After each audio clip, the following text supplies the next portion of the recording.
Hello दोस्तों, क्या हाल चाल। मैं नवीन मुंजाल। दोस्तों, मेरे साथ आज डीटीयू में एडमिशन लेने के बाद कुछ विद्यार्थी आए तो मिठाई भी लेके आए थे। कहाँ की यार वो मिठाई, तो बाद में देखेंगे। ये दिखा पहले, सबसे पहले ये अपने आप में बढ़िया बात होती है। इसने ये आया था भाई। जैसे ही आया तो इसने मेरे को बोला, सर ड्रीम कम ट्रू वाला फीलिंग है फिलहाल, और मैं वेट कर रहा था यहाँ पे। मैं चाहता हूँ ये वो चीज़ जो, जैसे बेटे तू आया था, एक बार प्लीज़ थोड़ा सा एक बार बता यार, थोड़ा लाउड बोलियो इसमें। हाँ। मैंने अपना डिप्लोमा पूसा पॉलिटेक्निक से किया।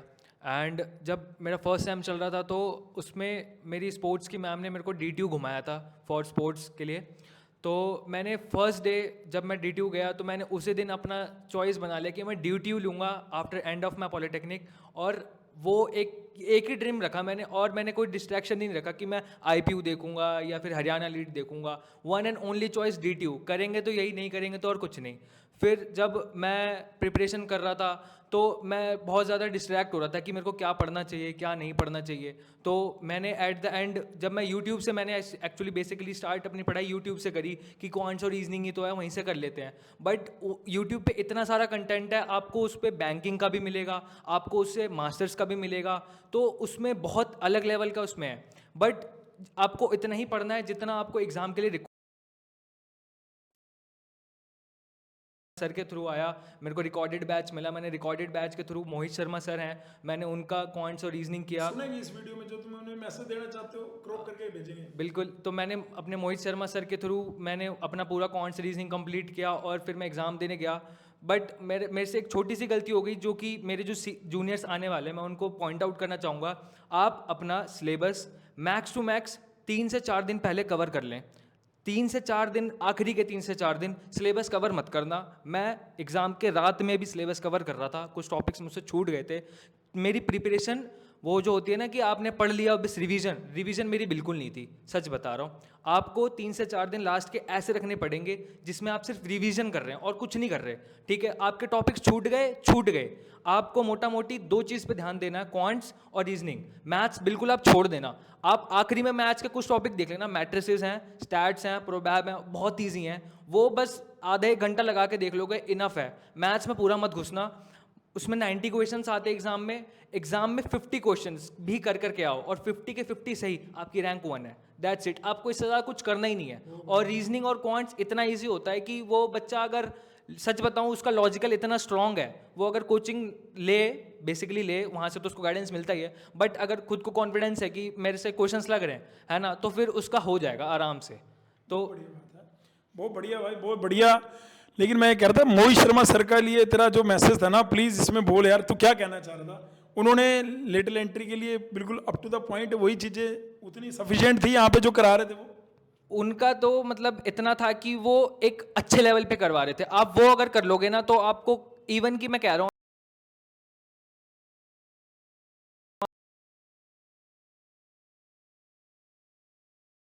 उसका 10% एग्जाम में आ रहा है, सिर्फ और सिर्फ उसका 10%। और मैं मोहित शर्मा सर ने अपने जो भी उनकी रिकॉर्डेड क्लासेस थी उनमें उन्होंने एक बात बोली थी, मैं बेटा पढ़ा सकता हूँ, करना तुम्हें है, मेरा सिर्फ कंट्रीब्यूशन 10% है और 90% तुम्हारा है। तो sir, this is only for you. Sir आपने कहा था 10%, तो वो 10% के लिए आई एम थैंकफुल लिटरली। मेरे को मतलब आपसे इतना कनेक्ट हो गया मैं कि मतलब बस थैंक यू बोलना था सर। Thank you sir. बहुत बढ़िया यार, ये बहुत अच्छा लगता है यार। देखो, मोहित सर जब देखेंगे, या इसने आके मुझे बोला, ये यार ये वाला अलॉटमेंट तो औरों को भी मिला है, हमारा एक बच्चा नहीं है, या ये 2 बच्चे नहीं है, ये 3 बच्चे नहीं है बेटे। इससे पहले मैंने टॉप 10 में 5 बच्चे दिखा दिए थे। एक बच्चा आगे बोला, अरे रैंक 1 का है, रैंक 1 का। अरे रैंक 1 की आदत है हमें भाई। 15 बार रैंक 1 जीसीसी से। मैं डीटीयू लीड की नहीं कह रहा हूँ, मैं ऑल ओवर इंडिया लीड की कह रहा हूँ। आप लीड उठाओ, लीड बोलो, कौन सा लीड, उसमें यहाँ पे अगर बच्चा पढ़ा है, उसने पेपर लिखा है, तो आपको रैंक जरूर मिलेगी बेटे। चाहे वो आईपी उठा लो, डीटी उठा लो, आप उत्तराखंड लीड उठा लो, आप पंजाब लीड उठा लो, आप हरियाणा लीड उठा लो, आप यूपी सेट हुआ करता था, सीयूटी नहीं होता था। अब तो सीयूटी में अलग अलग हो जाए। लेकिन सीयूटी में देखो, मैं कल आपको लाइव में भी बता के गया था कि 2-3 बच्चे ऐसे हैं। मैंने एक बच्चे का जिक्र करा था, उसके बाद मेरे को बच्चों ने मैसेज करे, 2-3 बच्चे ऐसे हैं जिनके 200 में से 200 नंबर हैं।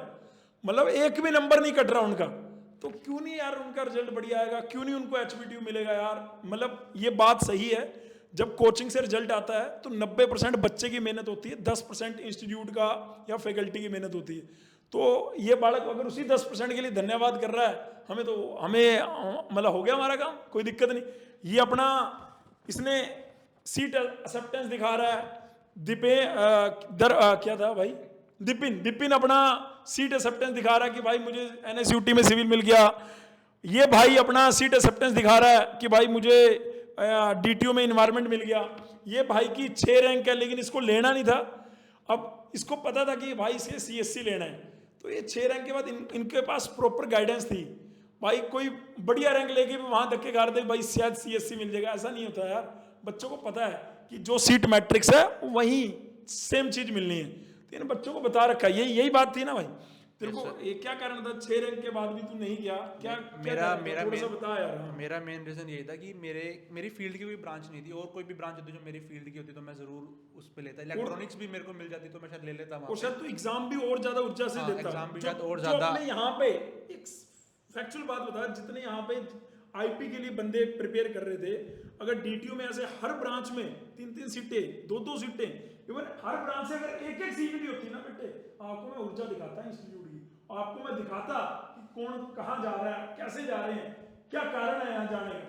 ठीक है, रीजन क्या था बेटे, वहां पे ब्रांच ना होने की वजह से जो भी अच्छे बालक है ना, उन्होंने मेरे को लग रहा है एग्जाम फिल ही नहीं करा, किसी नहीं करा, मैक्सिमम बच्चों ने नहीं करा। आपको लगता होगा कि शायद इस बार इनकी रैंक 1 नहीं भाई, जब रैंक 1 भी आई ना, जैसे लास्ट टाइम रैंक 1 हमारी थी, जब DTO में लेटर एंट्री शुरू हुआ 2014 2015, उठा के देखो हिस्ट्री यार, 2015 में तो rank 1 GCC, rank 2 GCC, rank 3 GCC। मैं लग रहा था मजाक कर रहा हूँ, नहीं भाई जाके देख लो रैंक 1 कौन है, रैंक 1 केशव पाठक, रैंक 2 कौन है, रैंक 2 संदीप शर्मा, अभी तक नाम याद है, और रैंक 3 कौन है, भारत। ये सारे बच्चे वेल सेटल्ड हैं, कोई इनमें से एक बच्चा तो शायद लंदन में है, और बाकी दोनों इंडिया में, और वेल सेटल्ड है। मतलब इनका पैकेज बड़े आराम से, मैं प्राउडली ऑन कैमरा कह सकता हूँ 15 लाख से ज्यादा लोग ना। तो अपने बच्चे ऐसे छोड़ना है यार, जितने भी बालक यहाँ से पढ़े हैं उन्होंने लास्ट में करके दिखाया भाई, क्योंकि अपन कुछ नहीं अगर कर पाएंगे ना, तो मुझे ऐसा लगता है कि उनके अंदर मेहनत करने की लालसा तो जरूर डाल देते हैं, अगर कुछ ना भी कर पाए। अगर आपको ज्ञान ना भी अगर कुछ कमी पेशी भी रह जाए, लेकिन एक मेहनत करने की ऊर्जा तो यहाँ से मिल जाती है। यस या नो? जनरली बता, बिल्कुल सच में सर, सच में। तेरी रैंक कितनी है? मेरी DTO में 6th रैंक है। तेरी रैंक कितनी है? रैंक 36। तेरी रैंक कितनी 41 है। तेरे को DTO में लेना नहीं था वैसे, अगर चाहता तो तेरे को कौन सी ब्रांच अगर प्रेफर करता, अगर लेता तो? मैं अगर लेता तो एनवायरनमेंट लेता, या फिर एनवायरनमेंट ही लेता। एनवायरमेंट लेता। मैंने लास्ट टाइम भी तेरे से शायद पूछा होगा भाई, तूने 90 में से कितने क्वेश्चन अटेम्प्ट किए? 90 में से मैंने अराउंड 50 के आसपास 50-53 क्वेश्चन अटेम्प्ट करे थे। 50-53 में तेरा 50-53 में जो मेन कवरेज एरिया था, रीजनिंग क्वांट था, मैथ था, क्या था? रीजनिंग क्वांट मेरा मेन था, जिसमें मैंने सबसे ज्यादा अटेम्प्ट करे हैं, और मेरे मैक्सिमम ठीक थे। रीजनिंग क्वांट जो अपने यहाँ पे ऑफलाइन ऑनलाइन टीचर, वो बिल्कुल अप्रोप्रिएट है, बिल्कुल सफिशिएंट है अच्छी रैंक के लिए। ऑन कैमरा तो ऑन कैमरा नहीं, ऑन कैमरा बोल रहा हूँ मैं। ऑन कैमरा तो बोल रहा, मतलब मैंने तो नहीं कहा कि ऐसा बोल भाई, मैं ये कह रहा हूँ। बिल्कुल मैं सच बोल रहा हूँ, यही। हाँ भाई, तूने कितने किए थे भाई? सर मैंने 52 क्वेश्चंस अटेम्प्ट किए थे, बट मेरे कुछ क्वेश्चंस उसमें मैथ्स के मैंने गलत कर दिए थे। उसमें परमुटेशन कॉम्बिनेशन के क्वेश्चंस थे, और मैट्रिसेस का एक डिटरमिनेंट निकालना तो थोड़ा सा टफ क्वेश्चन था। उसमें एक्सपोनेंट्स आ गए थे, अलजेब्रा वाला क्वेश्चन आ गया था, तो वो थोड़ा मेरे से गलत हो गया था। तो अगर मैं देखूँ, मैं अपना अब जितना मैंने करा है तो थोड़ा सा मैथ के फटाफट से, तूने मैथ में यहाँ एक तो अलजेब्रा में तूने बताया गलती हुई है थोड़ी बहुत, और मैंने एक्चुअली क्वेश्चन अटैम्प्ट 46-47 मैंने सही करे, ठीक है। सिलेबस ज़्यादा वास्ट नहीं होता, मतलब कि आपको हर चीज़ पढ़ना है, नहीं। आप मैथ्स में मैट्रिसेस पढ़ लो, प्रोबैब पढ़ लो, स्टैटिस्टिक्स पढ़ लो। इसमें मैथ्स का पोर्शन होता है 40 क्वेश्चंस के करीब आते हैं, ठीक है। 40 में से 15 क्वेश्चंस आपको इन टॉपिक्स में से आराम से मिलेंगे, है ना। और कुछ क्वेश्चंस ऐसे होंगे, स्ट्रेट लाइन के होंगे, सर्कल के होंगे, वो इतने ईजी क्वेश्चंस होते हैं। लाइक बस आपको वैल्यू पुट करनी होती है, आपको आपका सिंपल दिमाग बस यूज़ करना है कि अगर एक्स की वैल्यू इतनी तो वाई की वैल्यू कितनी होगी, ठीक है। बस ये बहुत बेसिक्स क्वेश्चन होते हैं। आप कुछ भी ना करके जाओ मैथ्स में, इतना करके जाओ, आपका मैथ्स कवर हो जाएगा। 20 से 25 क्वेश्चन हमारे क्वांट्स के होते हैं, 20 से 25 क्वेश्चन हमारे रीजनिंग के होते हैं। उसमें भी पाई परसिस्टेंट के एक आध क्वेश्चन आ जाते हैं, ठीक है। ब्लड रिलेशन के काफ़ी ज़्यादा क्वेश्चन थे, काफ़ी ज़्यादा क्वेश्चन थे ब्लड रिलेशन के। और आपका कोडिंग रिकॉर्डिंग से बहुत बेसिक क्वेश्चन आता है कि अगर A is known as this, B is known as this, then C is known as what, है ना। ऐसे कुछ बहुत बेसिक क्वेश्चन आते हैं, ठीक है। पूसा में तुम्हारी ब्रांच कौन सी? पूसा में पूसा सिविल सर। सिविल थी और तुम्हें लगभग सिविल का ही स्पेशलाइजेशन मिल गया। बिल्कुल सर। तो तुम्हारे लिए तो ये गोल्डन स्पून जैसा हो गया भाई। बिल्कुल, बिल्कुल अब अगर तू इंजीनियरिंग सर्विसेज क्रैक करेगा तो यहाँ पे बालकों को ऊर्जा देने आएगा नहीं आएगा? Definitely sir. तेरा एम क्या है? सर फाइनल एम ईएससी है सर। ये सी है? बिल्कुल सर। भाई देख लो ऑन कैमरा बोल रहा लड़का, बहुत बढ़िया बात है, क्लैपिंग कर देना सुमित भैया के लिए, ठीक है, बहुत बढ़िया बात है। हाँ प्लीज, तूने कितने क्वेश्चन अटेम्प्ट किए? सर मैंने 45 से 50 के बीच में क्वेश्चंस अटेम्प्ट किए थे। हाँ। और उसमें से मेरे टोटल ये मान लो आप उसमें से 42 सही होंगे, बाकी उसमें गलत हो गए थे। तूने इतने कम अटेम्प्ट क्यों किए? क्योंकि हमें मतलब लगता है कि तू इससे भी ज्यादा कर सकता था। सर मेन बेसिक ये रीज़न था, मैं मैथ्स की तरफ ज़्यादा चला गया। मैं रीजनिंग क्वांट ना करके मैं मैथ्स की तरफ ज़्यादा चला गया, उसमें मेरे थोड़ी बहुत गलती हो गई। ओवर कॉन्फिडेंस बहुत ज़्यादा होता है कि जो तुम्हें आएगा तुम वहाँ पे सबसे पहले वही अटैम्प्ट करोगे। तुम जल्दी जल्दी के चक्कर में ये गलती बहुत करते हैं कि जल्दी जल्दी के चक्कर में सब चीज़ टिक कर देंगे। जूनियर को बोल रहे हो ओवर कॉन्फिडेंट नहीं होना। बिल्कुल भी मत रहना, क्योंकि उसमें बहुत इजी, तो तुम्हें पता होगा हमसे हो जाएगा सारा, लेकिन जब तुम अटैम्प्ट करोगे तुमसे बहुत गलती हो जाएगी। क्यों? क्योंकि तुम ओवर कॉन्फिडेंस में चले जाओगे कि हमें आता है, और तुम कभी ना कभी गलत ऑप्शन टिक कर ही दोगे। तो तुम्हें भी ऐसा लेटर मिल गया, तुम्हें मिल गया एनएसयूटी का सिविल इंजीनियरिंग मिल गया, बहुत बढ़िया बात है भाई। इसने थोड़ा सा टॉपिक के लिए एक बार गो थ्रू, ये जैसे मैथ के लिए कर रहा था, रीजनिंग भी बोला इसने, क्वांट के टॉपिक, प्रॉफिट लॉस और प्रॉफिट लॉस के क्वेश्चंस बहुत, profit loss percentage, and then आपके पाइप एंड सिस्टम ये वाला क्वेश्चन होता है, एंड देन आपका वो वर्क एंड टाइम वाला क्वेश्चन होता है, डिस्टेंस वाले क्वेश्चंस होते हैं, बहुत बेसिक क्वेश्चंस होते हैं। तुम से ना नीचे वीडियो के नीचे पूछेंगे, तुम बच्चे, लड़का भी लड़कियां भी, जूनियर्स आपके पूछेंगे कि भैया मतलब इसमें सीएससी में सीट अगली बार आएगी क्या, आईटी में सीएस सीट आएगी क्या, बताओ इनको क्या जवाब दे। मैं तो ये कहता हूँ यार जब ब्राउजर आएगा तब पता लगेगा। तुम्हारा क्या कहना है? बिल्कुल, देखिए आपको स्टार्टिंग से देखिए ये लेटरल एंट्री है। फर्स्ट ऑफ ऑल आप जेई मेंस और जेई एडवांस के थ्रू कोई इंजीनियरिंग कॉलेज नहीं ले रहे हैं, ठीक है।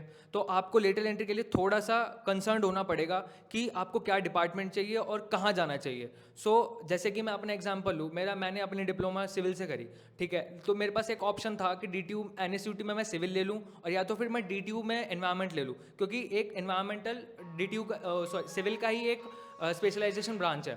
तो इसमें ये होता है कि आपको दिमाग लगाना पड़ेगा कि आपको कहाँ जाना चाहिए। आप ऐसा मत सोचना कि DTU में हर साल CSE में सीट आएगी, है ना। अगर नहीं आई तो आप कुछ नहीं कर पाओगे, आपको एक ना एक बैकअप रखना पड़ेगा। तो मेरा भी एक बैकअप था, मैंने DD सेट का पेपर दे करके आया था, गुजरात में जो हुआ था, वहाँ की काउंसलिंग अभी हो रही है, लेकिन हाँ मैं वहाँ पे पार्टिसिपेट नहीं किया। तो मैंने यही सोचा था कि यहाँ नहीं होगा तो एक, अगर DTU में सीट नहीं मिलती तो फिर मैं YMCA JC बोस के लिए मैं ट्राई करता, वो भी बहुत बेहतरीन कॉलेज है।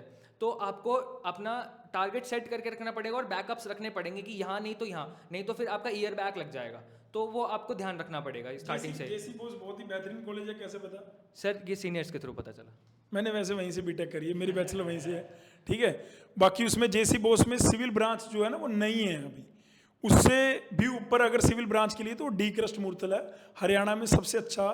आप अगर जैसे हमें आप फॉलो करते हैं, भाई थोड़ा लास्ट में जुड़ा था, अगर ये या पहले से ही देखता था हमें थोड़ा बहुत? सर मैं आपको स्टार्टिंग बहुत पहले से देख रहा हूँ, मैं लास्ट ईयर नवंबर या सितंबर से मैं सर को फॉलो कर रहा हूँ। आपको लगता है आपके जो क्वेश्चन होते थे उसके आंसर मिलते थे?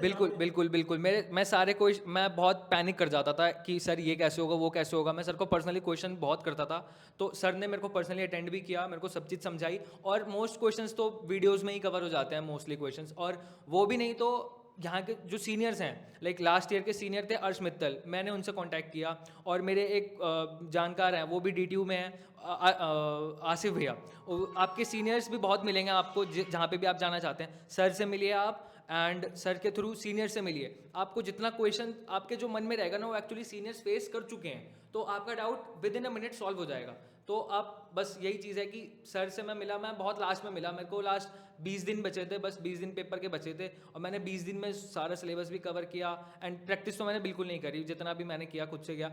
बट जितना भी था सर के थ्रू किया, मेरे को मोहित शर्मा सर का बहुत हेल्प मिला। मैं बहुत डीमोटिवेट हुआ इन बीच में कि मेरे को पेपर देना चाहिए नहीं देना चाहिए एनएसयूटी, क्योंकि मैं घूम करके आया था, मेरा सिविल ब्रांच और मेरे को एनएसयूटी नहीं अच्छा लगा कि एक तो वहाँ की फीस 2.7 लाख है, तो मेरे को लगा कि मैं इतना फ़ी भी पे करूँ, मेरे को वहाँ पे एक्सपोजर भी नहीं मिलेगा। लाइक मेरा एक सेकेंडरी वो भी है, पर्सनैलिटी भी है, मेरे को बहुत सारे फील्ड्स पसंद है। लाइक मेरे को, मेरा हॉबी है डांस, मेरा हॉबी है स्पोर्ट्स, मेरा हॉबी है म्यूज़िक, तो मेरे को एक चाहिए था डिपार्टमेंट कि मैं एकेडमिक्स के थ्रू मेरे को साइड बाय साइड एक ऐसा डिपार्टमेंट मिले जहाँ पे मैं खुद को इन फ्यूचर ग्रो करवा सकूँ।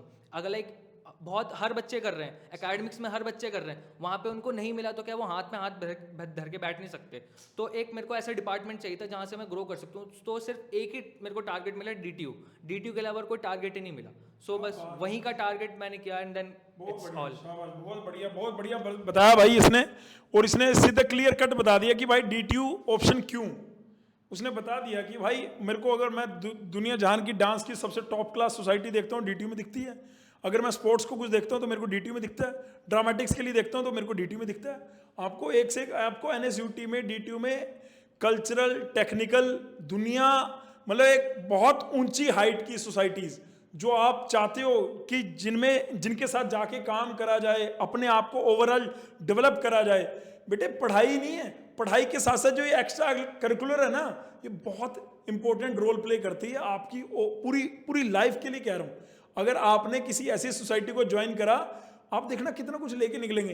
तुम्हें याद है श्रेयस बोलता था मैंने कोई सोसाइटी नहीं छोड़ रखी थी भारतीय विद्यापीठ की। हाँ सर, बताते थे। आपसे पहले एक लड़की थी तुम्हारे जैसे, तेरे को MSIT मिला है, MSIT में जागरी थी, ग्रोवर, दिशु कटारिया, इन लोगों ने मतलब दुनिया जान की वहाँ पे सोसाइटी है, मतलब टेक्निकल कह रहा हूँ, AIEEE हो गया या सॉफ्टवेयर इंजीनियरिंग से रिलेटेड सोसाइटी होगी, तो सब ज्वाइन कर रखी थी। तो वहाँ से अपना गेन करते रहते हैं। उनके सीनियर से पता लगता है, अच्छा यार फैंग में कैसे लेंगे, अच्छा यार माइक्रोसॉफ्ट में इंटर्नशिप कैसे लेंगे, तो सीनियर अपने आप फटाफट बता रहा होता है और बच्चे फिर उसी कोडिंग कर रहे होते। तो एक मिलती तो है यार, अच्छे कॉलेज से आपको एक अच्छी ऊर्जा मिलती है। दो कारण है पॉजिटिव और नेगेटिव देखने की। आप कॉलेज, मैंने इनको बोल रहा भाई कॉलेज में जाओगे ना, एक पॉजिटिव साइड दिखेगी, नेगेटिव साइड दिखेगी। बच्चे कहीं भी जा सकते हैं, आपको पॉजिटिव साइड पकड़नी है। पॉजिटिव साइड जैसे इसने पकड़ी है कि भाई मेरे को नंबर 1, नंबर 2, नंबर 3 ऐसा दिख रहा है, हो गया काम। बात समझ में आ रही है नहीं आ रही? ठीक है। बस यार वो अपना सार्थक की तरफ से ये पूछूंगा भाई, बच्चे 4th सेमेस्टर के बाद ही कोचिंग ज्वाइन कर लेनी चाहिए, आराम से 5वें सेमेस्टर के बाद भी कर सकते हैं? जेन्युइन क्वेश्चन नहीं, बच्चों को मानना लिटरली 4th के बाद ज्वाइन कर लेनी चाहिए, क्योंकि ना एक अच्छा खासा टाइम मिल जाता है, सिलेबस जल्दी कवर हो जाता है, फिर रिवीजन के लिए जल्दी और ज़्यादा टाइम मिलता है। मैंने तो क्योंकि 4th के बाद शुरू कर लिया था जुलाई में, लास्ट ईयर जुलाई में। तूने गुजरात D2D लिखा था? गुजरात D2D लिखा था, तेरी, बट मैं उसमें बैठा नहीं। अच्छा बैठा नहीं काउंसलिंग के लिए, ठीक है। तेरे को भी क्या लगता है 4th सेमेस्टर के बाद या 5th के बाद? बिल्कुल बिल्कुल 4th के बाद आप एक तूने जूनियर को जो डू नोट बोला है, ये बोला है पहला तो कि भाई ऐसा मत करना कि भाई लास्ट मोमेंट पे कोर्स कर रहे हो तो कोर्स जो है पहले ही खत्म कर लो, ताकि बाद में रिवीजन बचे, टेस्ट बचे। बिल्कुल बिल्कुल आपको तो आप टेस्ट नहीं देते थे फिर DTU वाले, या देते थे? नहीं, मैंने एक्चुअली थोड़ी सी चीटिंग करी थी, वो आप मत करना प्लीज़। मैंने टेस्ट सीरीज़ के जितने भी क्वेश्चंस थे उसके स्क्रीनशॉट लिए थे, क्योंकि मेरे को मेरे अंदर पेस नहीं थी कि मैं क्वेश्चंस जल्दी सॉल्व करूँ। तो मेरे यही था कि मैं जितने देर में क्वेश्चंस करूँगा उतने देर में तो टाइम ही खत्म हो जाएगा। तो वो था कि मैं क्वेश्चंस के स्क्रीनशॉट्स ले लेता था और उसको मैं बाद में सॉल्व करा करता था।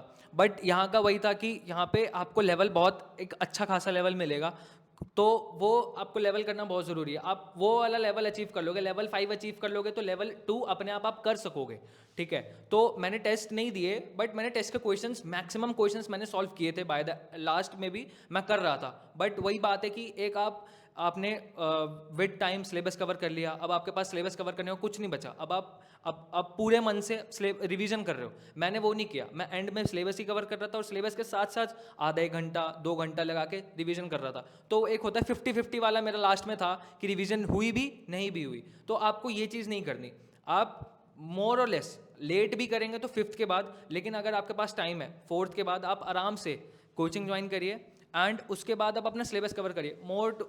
2 से 3 महीने लगेंगे पूरा सिलेबस कवर करने में, उसके बाद पूरी प्रैक्टिस। जिस दिन आपका प्रैक्टिस हो जाएगा, क्वेश्चन सॉल्व करने की स्पीड बन जाएगी, पेपर आराम से निकल जाएगा। बहुत बढ़िया बात है दिव्यन यार, जल्दी से जल्दी जल्दी से बता दे जूनियर ये डू नॉट फटाफट से बता दे शाबाश। सर डू नॉट तो ये है कि सबसे पहले जो भी तुम्हें सिलेबस मिला है वो सारा रिवाइज ये क्या यार करो, तुम ठीक खराब है। लग रही।